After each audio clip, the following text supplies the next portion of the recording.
Hello friends, good morning. आज हम एक नए टॉपिक पर चर्चा करते हैं और वो टॉपिक है हमारा विप। विप के संबंध में हमें चर्चा करनी है। विप कानून ये कैसे संसदीय व्यवस्था में आया और किस तरीके से विप कानून का उल्लंघन किया गया, विप कानून की आवश्यकता क्या है, इसका आशय क्या है, इन सभी मुद्दों पर आज हमें चर्चा करना है। और आजकल चूंकि विप का चर्चा होता रहता है तो इसके बारे में हम चर्चा करेंगे। यहां पर एक प्रश्न उत्पन्न होकर के आता है कि संसद में कुछ विवादास्पद विधेयकों, जैसे कि आप चुनावी, संवैधानिक या संघवाद से जुड़े मुद्दे, इन सभी पर सरकार के द्वारा कड़ा व्हिप जारी किया गया। इससे ये सवाल स्वाभाविक हो जाता है कि क्या सांसदों को विवेकानुसार मत देने की स्वतंत्रता मिलनी चाहिए या नहीं मिलनी चाहिए। भारतीय परिप्रेक्ष्य में क्या इस तरीके की व्यवस्थाएं होनी चाहिए या नहीं होनी चाहिए। इसलिए इस विषय पर मैंने सोचा आज आपके साथ में चर्चा कर लूं। यथावत जैसा कि हम हमेशा करते हैं कि किसी भी विषय पर अध्ययन करने से पहले उसका एक प्रारूप तय कर लेते हैं। प्रारूप करने से परीक्षा के दृष्टिकोण से वो टॉपिक बन जाता है। तो आइए यहां पर भी हम एक प्रारूप देखते हैं। विप का आशय क्या है, सबसे पहले यह देखा जाएगा। इसके बाद दुनिया के किन देशों में विप चर्चा में है, फिर भारत में विप कब और कैसे लाया गया, इस पर चर्चा करेंगे। भारत में विप के उद्देश्य क्या हैं, इन पर विचार करेंगे। विप कौन जारी करता है, विप व्यवस्था की कमियां क्या हैं, विप तर्कसंगत है या नहीं है, या वर्तमान परिस्थिति में विप के साथ क्या होना चाहिए, कौन सा संतुलित दृष्टिकोण हम विप के संबंध में अपना सकते हैं। तो आइए सबसे पहले हम लोग देखते हैं कि विप का आशय क्या है, इसका अर्थ क्या है। तो साधारण भाषा में अगर देखा जाए तो विप एक संसदीय निर्देश होता है जिसे किसी भी राजनीतिक दल के द्वारा अपने सांसदों या विधायकों के समक्ष जारी किया जाता है, जिसका उद्देश्य होता है सदन में किसी विशिष्ट प्रस्ताव या विधेयक पर पार्टी लाइन के अनुसार उपस्थित होने और मतदान करने का निर्देश देना। साधारण शब्दों में अगर हम कहें तो विप ये सुनिश्चित करता है कि पार्टी के सभी सदस्य सदन में एक समान मत रखें। इस आशय से विप लाया गया। अब बात आती है, क्या यह विप पहली बार हमारे ही देश में लाया गया या पहले भी विप की व्यवस्थाएं रही हैं, दुनिया के किन देशों में विप की व्यवस्थाएं रही। तो चूंकि भारत ने पार्लियामेंट्री सिस्टम एक्सेप्ट किया और पार्लियामेंट्री सिस्टम ब्रिटेन में पैदा हुआ, तो स्वाभाविक सी बात है कि ब्रिटेन में तो विप व्यवस्था रही ही है और अभी भी वहां पर एक शक्तिशाली विप व्यवस्था है, लेकिन इतनी भी शक्तिशाली नहीं है जितनी भारत में है। विप की जन्म स्थानी कहा जाता है ब्रिटेन को।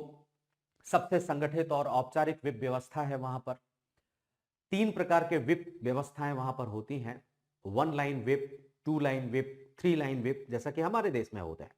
1 लाइन विप का मतलब होता है कि एक आदेश जारी किया जाता है कि आप अपनी इच्छा के अनुसार उपस्थित होइए किसी भी विधेयक या किसी प्रस्ताव के संबंध में। 2 लाइन में उपस्थित होने की अपेक्षा की जाती है, लेकिन 3 लाइन विधेयक अगर, तो यह अत्यंत अनिवार्य होता है। यहां आपको उपस्थित भी होना है और पार्टी लाइन के अनुसार मतदान भी करना है। तो ब्रिटेन में दोनों सभी व्यवस्थाएं, 1 liner whip, 2 liner whip, 3 liner whip वहां पर पाया जाता है। और एक बात जरूर है कि ब्रिटेन में अगर आप विप का उल्लंघन करते हैं तो कानूनी कोई दंड का प्रावधान नहीं है। यहां पर विप अनुशासनात्मक है। किसी भी सांसद की सदस्यता विप के कारण से स्वतः समाप्त नहीं होती है। तो विप यहां पर है। इसके बाद अगर हम देखें तो विप ऑस्ट्रेलिया में भी पाया जाता है, यहां भी विप की व्यवस्था है, लेकिन यहां थोड़ा सा और विप की कमजोर व्यवस्था है। इसका प्रयोग कुछ ही क्षेत्रों में किया जाता है, जैसे कि बजट है, विश्वास प्रस्ताव है, कुछ महत्वपूर्ण नीतिगत मुद्दों पर विप का प्रयोग किया जा सकता है। और कई बार सांसदों को कॉन्शियंस वोट या अपने विवेक के अनुसार मत की अनुमति भी होती है। विप के आधार पर आपको आना तो अनिवार्य होगा, लेकिन मतदान आप अपने कॉन्शियस के आधार पर दे सकते हैं। तो एक प्रकार से ऑस्ट्रेलिया में एक संतुलित विप मॉडल है। यहां पर भी सांसदों के लिए कानूनी तौर पर दंड का कोई प्रावधान नहीं है। वहीं अगर हम बात करें कनाडा की, तो कनाडा में भी व्हिप की व्यवस्था है, औपचारिक व्यवस्था है। सरकार से जुड़े हुए मामलों में व्हिप जारी किया जा सकता है, लेकिन यहां पर औपचारिक नहीं है, एक तरीके से राजनीतिक दबाव का साधन है। कानूनी दंड का कोई प्रावधान यहां पर भी नहीं है। अब बात आती है न्यूजीलैंड की। न्यूजीलैंड में भी व्हिप की व्यवस्था है, न्यूजीलैंड।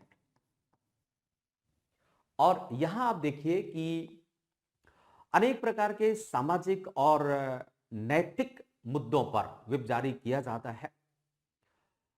जैसे कि लोगों को सामाजिक मुद्दों पर बुलाया तो जरूर जाता है, लेकिन अनिवार्य मतदान की व्यवस्था नहीं है। मतलब यहां पर बाध्यकारिता नहीं है, और यहां पर भी अगर व्हिप का उल्लंघन होता है तो किसी भी सदस्य की सदस्यता से उसे वंचित नहीं किया जाएगा। ऐसे बहुत सारे देशों में व्हिप व्यवस्था है। दक्षिण अफ्रीका में भी है, पाकिस्तान में भी है, बांग्लादेश में भी व्हिप की व्यवस्था है। लेकिन अगर हम बात करें भारत की व्हिप व्यवस्था, तो इन सभी देशों से कुछ अलग भारत की व्हिप व्यवस्था कुछ सशक्त है।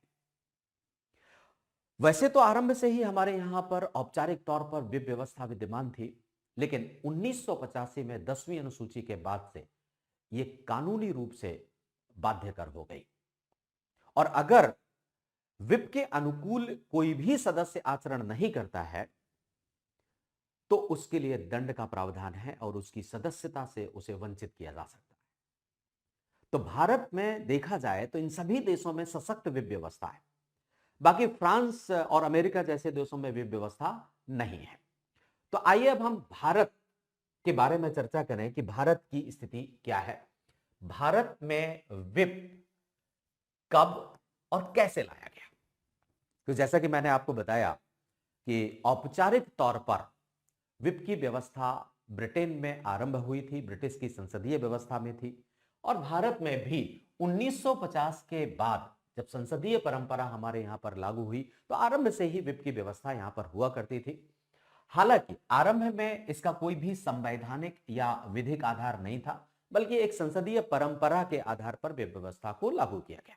लेकिन आगे चल करके 1985 में 1985 में 52वें संविधान संशोधन अधिनियम के द्वारा संविधान में एक नई अनुसूची शामिल की गई, जिसे 10वीं अनुसूची कहा जाता है। इसी 10वीं अनुसूची में दल बदल विरोधी कानूनों को शामिल किया गया और इसके बाद से व्हिप व्यवस्था कानूनी रूप धारण कर चुकी। अब दल बदल का आधार माना जाने लगा इसको। इसके आधार पर सदस्यता समाप्त होने का प्रावधान भी कर दिया गया। इस तरीके से आप कह सकते हैं कि 1985 में अप्रत्यक्ष रूप से संवैधानिक संरक्षण व्हिप व्यवस्था को प्राप्त हो जाता है। अब बात आती है कि आखिर ऐसा हमने क्यों किया? दुनिया में सबसे ज्यादा सशक्त व्हिप व्यवस्था हमारे देश में क्यों लाई गई? क्या समस्याएं हुआ करती थी? तो जैसा आप जानते हैं कि भारत एक बहुदलीय व्यवस्था है और 1990 के दशक में मिली जुली सरकारें, आया राम गया राम, इस तरीके की व्यवस्थाएं थी। सरकारों में स्थिरता नहीं रह पाती थी। अस्थिरता को देखते हुए इस व्यवस्था को लाया गया। मतलब इस व्यवस्था के तहत बहुत सारे उद्देश्य तय किए गए। हमारे 10वीं अनुसूची के तहत उद्देश्यों में यह व्यवस्था की गई कि किस तरीके से हम सरकारों को स्थिर कर सकें, सांसदों को टूटने या आया राम गया राम जैसी स्थितियों को समाप्त किया जा सके। इस उद्देश्य से ये लाया गया और बहुत तमाम तरीके के उद्देश्य तय किए गए। जैसे संसद या विधानसभा में किसी महत्वपूर्ण विषय पर पार्टी का निर्देश बाध्यकारी होगा, ऐसा यहां पर स्पष्ट कर दिया गया। व्हिप के उल्लंघन पर दंडात्मक कार्यवाही का प्रावधान किया गया। दल बदल या क्रॉस वोटिंग या अवसरवादी राजनीति पर अंकुश लगाना एक इसका महत्वपूर्ण उद्देश्य हुआ करता था। व्हिप दल अनुशासन को कानूनी आधार प्रदान करने का प्रयास करता है, सरकार या दल की नीतियों का समर्थन प्रदान करता है और कोई भी महत्वपूर्ण विधेयक हो, कोई भी स्थिति हो तो उस समय मतदान के समय संख्या बल को सुनिश्चित करना रहता है। तो इस प्रकार ये सारे उद्देश्य आधार बना करके व्यवस्था को लाया गया और इन्हीं उद्देश्यों के आधार पर सदन के अंदर व्हिप जारी किया जाता है और व्हिप के आधार पर मतदान की व्यवस्था की जाती है। अब प्रश्न ये उत्पन्न होता है कि आखिर ये व्हिप जारी कौन करता है, कौन इस व्यवस्था को जारी करता है। तो जैसे आप देखिए कि पार्टी का कोई भी व्यक्ति जिसको आधिकारिक तौर पर रखा जाता है वो व्हिप जारी कर सकता है। मतलब ऐसा कोई व्यवस्था उल्लिखित तौर पर नहीं है कि कौन व्हिप जारी करेगा। हालांकि सभी राजनीतिक दल व्हिप के लिए एक अधिकारी नियुक्त करते हैं अपने ही दल के सदस्यों में से और वो जारी करता है। जैसे आप देखें कि एक एग्जाम्पल के तौर पर हम देखें तो संजय जायसवाल, इन्होंने एक चीफ व्हिप नियुक्त किया गया था इनको बीजेपी की तरफ से लोकसभा में और उन्होंने व्हिप जारी किया। व्हिप हमारे देश में भी 3 लाइनर होता है। जैसे कि मैंने आपको बताया 1 लाइन व्हिप है, वो उपस्थिति वैकल्पिक होती है, आपको आना हो तो आप आइए, नहीं आना है तो कोई बात नहीं। लेकिन 2 लाइन अगर व्हिप जारी किया है तो उपस्थिति को अपेक्षित माना जाता है कि आप आए और अगर 3 लाइन व्हिप है तो उपस्थिति और पार्टी के अनुसार मतदान करना अनिवार्य होगा। इस तरीके से व्हिप व्यवस्था हमारे यहां पर 10वीं अनुसूची के तहत शामिल कर दी गई। अब प्रश्न यह उत्पन्न होता है कि व्हिप व्यवस्था ने क्या वास्तविक लोकतंत्र को नुकसान पहुंचाया है, क्षति पहुंचाई है? अर्थात ये जो व्हिप व्यवस्था हमने एक इतने स्ट्रिक्ट फॉर्मेट में रखी है, क्या इस व्हिप व्यवस्था से हमारे लोकतांत्रिक व्यवस्थाओं में कुछ कमियां आई हैं? तो बिल्कुल आई हैं। जैसे भारतीय संविधान सांसदों को अनुच्छेद 105 के तहत स्वतंत्र रूप से सदन के अंदर अपना विचार अभिव्यक्त करने का और मतदान करने का अधिकार देता है। मतलब हमारे यहां पर अनुच्छेद 105 के तहत, आर्टिकल 105 के तहत सांसद को स्वतंत्र रखा गया था कि वो अपनी बात को रखे, अपने इच्छा के अनुसार मतदान करे। लेकिन क्या व्हिप व्यवस्था सांसद की स्वतंत्रता को रख पा रही है या इसमें नुकसान पहुंचा रही है? दूसरी बात है कि व्हिप एक सांसद को आज केवल पार्टी का एक प्रतिनिधि बना दे रहा है, ना कि उसे एक जनप्रतिनिधि, क्योंकि सांसद को अपनी पार्टी के अनुसार ही काम करना होता है। तो संविधान का अनुच्छेद 105 तो यह नहीं कहता है कि सांसद को अपनी पार्टी के अनुसार काम करना होगा, बल्कि एक जनप्रतिनिधि के आधार पर काम करना होगा। ऐसा इसी आधार पर अनुच्छेद 105 ने संसदीय सदस्यों को यह स्वतंत्रता प्रदान की। लेकिन आज हुआ क्या? सांसद जनप्रतिनिधि ना होकर के महज संख्या गणना का एक केंद्र बन गया है। तो सांसद की स्वतंत्रता तो धीरे धीरे बाधित हो गई। दूसरी बात, अगर सांसद अभिव्यक्त करने के लिए आजाद नहीं है तो स्वाभाविक सी बात है कि लोकतांत्रिक विमर्श कमजोर पड़ेगा, डिलिब्रेशंस नहीं होगा, विचार विमर्श नहीं होगा। अब हर विषय पर अगर आप व्हिप जारी कर देते हैं तो हो सकता है कि किसी राजनीतिक दल के अंदर कुछ सदस्य दूसरा ओपिनियन रखते हो, लेकिन मजबूरन उन सदस्यों को अपने ओपिनियन को, अपने मत को परिवर्तित करना होगा और दल के मत के अनुकूल उन्हें अपना मतदान करना होगा। तो ऐसी स्थिति क्या होगी कि वहां पर विचार विमर्श कम होना शुरू हो जाएगा। और तीसरी बात यहां पर यह होगी कि दल का नेतृत्व अत्यधिक केंद्रीकृत हो जाएगा। मतलब यदि पार्टी विधायक हाई कमान के निर्णय से इतर जाता है तो दंड का प्रावधान हो सकता है। तो ऐसी स्थिति में क्या वो जमीनी स्तर पर कोई अपना मत प्रकट कर पाएगा? मतलब व्हिप ने हमारे देश में मुख्यतः इन 3 कमियों को उजागर कर दिया कि साहब ना तो विचार विमर्श सदन में एक विधायक या सांसद कर पा रहा है, ना ही वो अपनी स्वतंत्रता का उपभोग कर पा रहा है, और वो पूरी तरीके से दल के संकेंद्रण में रह गया है। उसे पूरा का पूरा आचरण अपनी दलीय आचरणों के आधार पर ही करना होगा। ऐसा कई बार हुआ है अगर हम उदाहरण के तौर पर देखें कि दुरुपयोग कैसे हुआ, एक आध उदाहरण हम लें, तो अभी रिसेंटली आप देख लीजिए, वर्ष 2020 में जो कृषि कानून बनाए गए थे, कृषि कानून, जब इन कृषि कानूनों को 2020 में बनाया गया तो दल के अंदर भारतीय जनता पार्टी की सरकार थी और दल के अंदर भी बहुत सारे मुद्दों पर असहमति थी, लेकिन ये कानून बना दिए गए।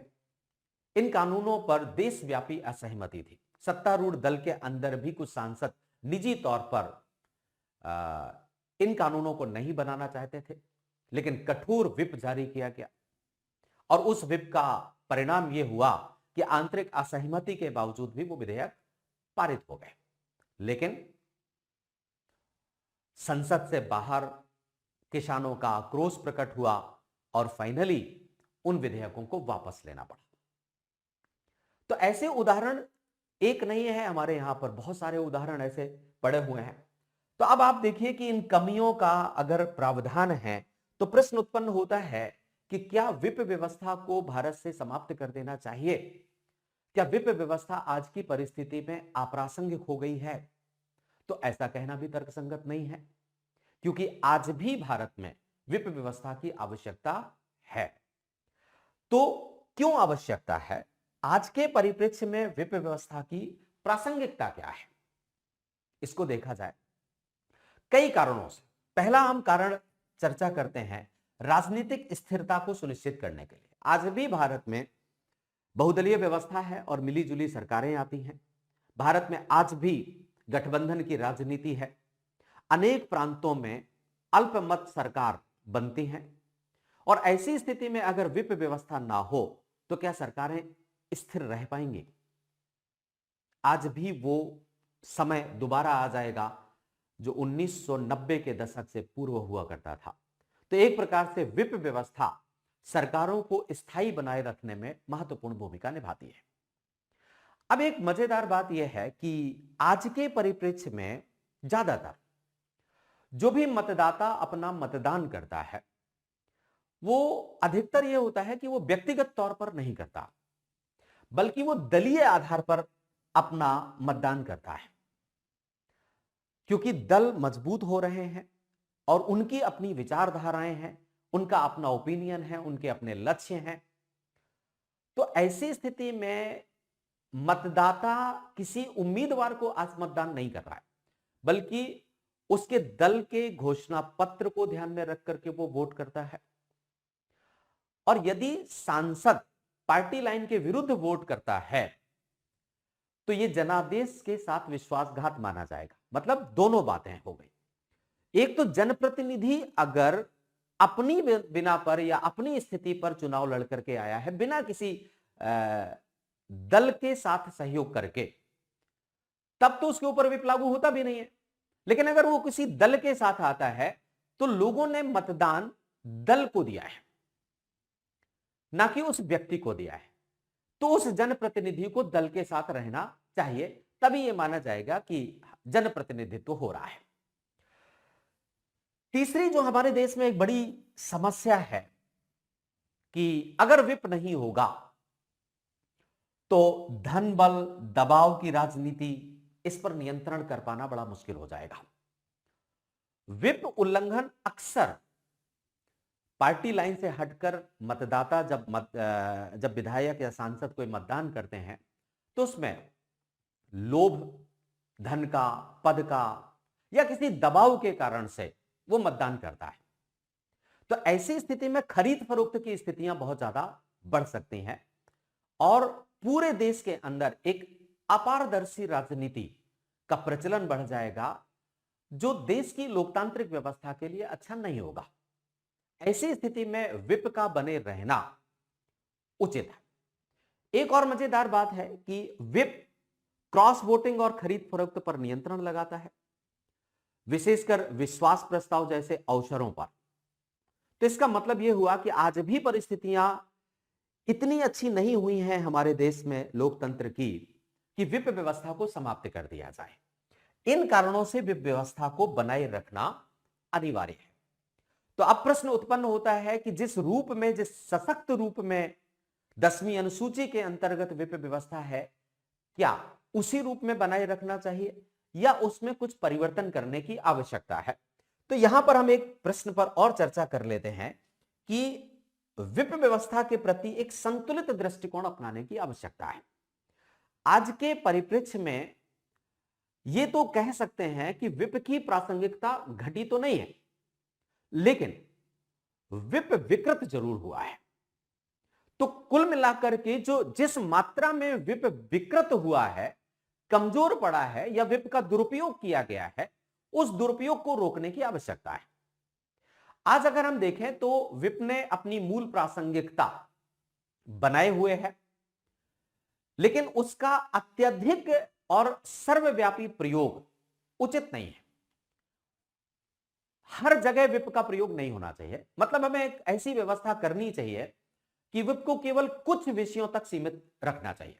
जैसे कुछ सामान्य विषय हैं, विश्वास या अविश्वास प्रस्ताव पर विप लाया जा सकता है, बजट के संबंध में विप लाया जा सकता है, अगर कोई संवैधानिक संशोधन करना है वहां आप विप जारी कर सकते हैं, या सरकार के अस्तित्व से जुड़ा हुआ कोई मामला है वहां विप जारी कर सकते हैं।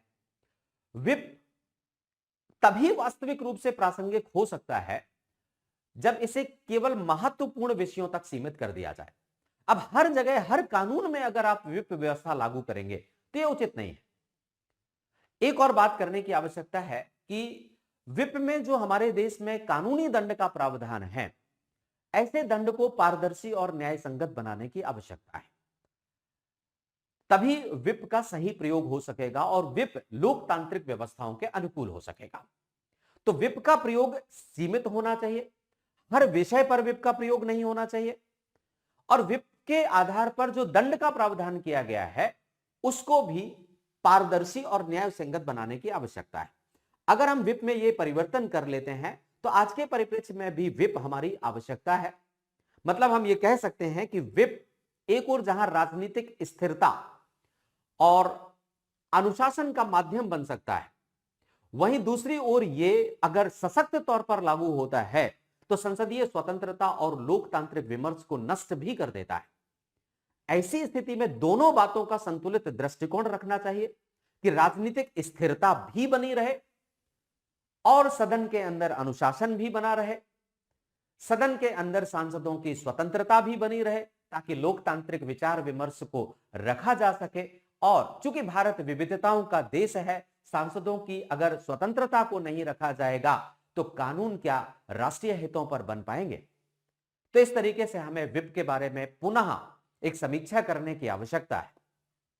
Thank you very much.